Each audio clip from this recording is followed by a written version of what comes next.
Yang terhormat Bapak Ibu Dewan Juri, yang terhormat Bapak Ibu Guru pendamping peserta lomba, beserta seluruh peserta kompetisi berbahasa Indonesia berbasis daring yang berbahagia.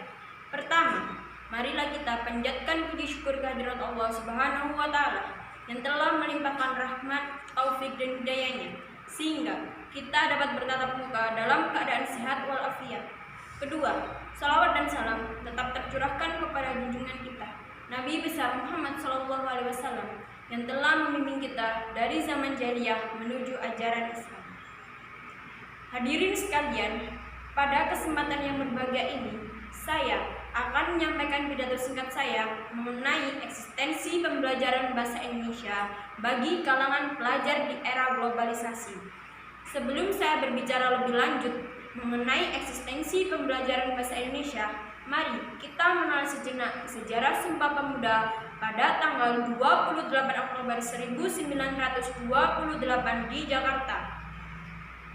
Sesuai dengan isi Sumpah Pemuda yang ketiga, kami, putra dan putri Indonesia, menjunjung bahasa persatuan bahasa Indonesia, menunjukkan bahwasanya betapa pentingnya peranan bahasa Indonesia yang merupakan bahasa persatuan bangsa Indonesia. Indonesia yang memiliki keragaman bahasa mulai dari Sabang hingga Merauke disatukan menjadi satu bahasa nasional, yakni bahasa Indonesia. Hadirin sekalian, perlu diketahui eksistensi pembelajaran bahasa Indonesia bukanlah sekadar bisa membaca abjad A, B, C, dan D atau menyusun 1-2 kalimat bahasa Indonesia, melainkan eksistensi pembelajaran bahasa Indonesia merupakan satu di antara beberapa bentuk rasa cinta terhadap bangsa Indonesia. Katanya, sekarang adalah zaman serba IT. Setiap individu dapat menikmati mudahnya berkomunikasi. Kita tentu seringkali mendengar tentang isu-isu yang sedang berkembang saat ini mengenai ganjaran style berbahasa ala anak gaul.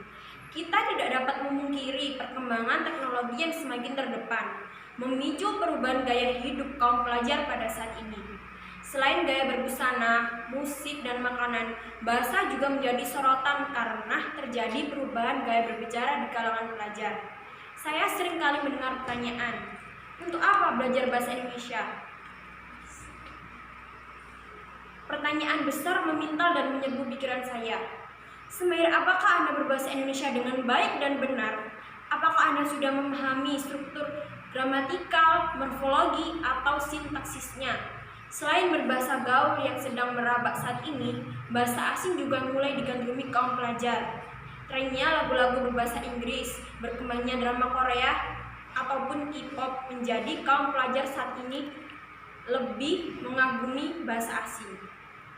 Hadirin sekalian, mirisnya perubahan gaya berbahasa gaul tidak hanya di lingkungan rumah saja, melainkan sudah merambah ke lingkungan sekolah. Penggunaan bahasa Indonesia oleh kaum pelajar dapat dibilang amburadul karena mereka sering mencampur adukan bahasa Indonesia dan bahasa gaul yang tidak ada di KBBI.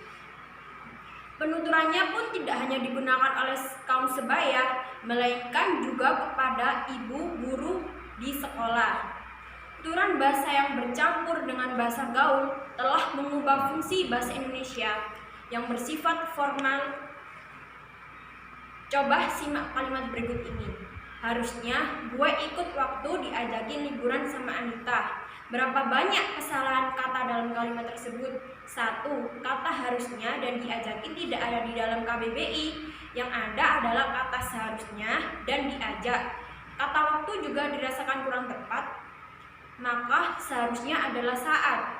Begitu juga dengan kata sama diganti dengan bersama. Oleh sebab itu, mulai dari sekarang kita tanamkan rasa cinta terhadap bahasa Indonesia dengan cara mengikuti pembelajaran bahasa Indonesia dengan bersungguh-sungguh. Selain itu, marilah kita gunakan tutur bahasa Indonesia dengan baik dan benar sebagai bentuk rasa cinta terhadap bahasa Indonesia. Sekian, apabila ada kata yang salah, mohon maaf yang sebesar-besarnya. Wassalamualaikum warahmatullahi wabarakatuh.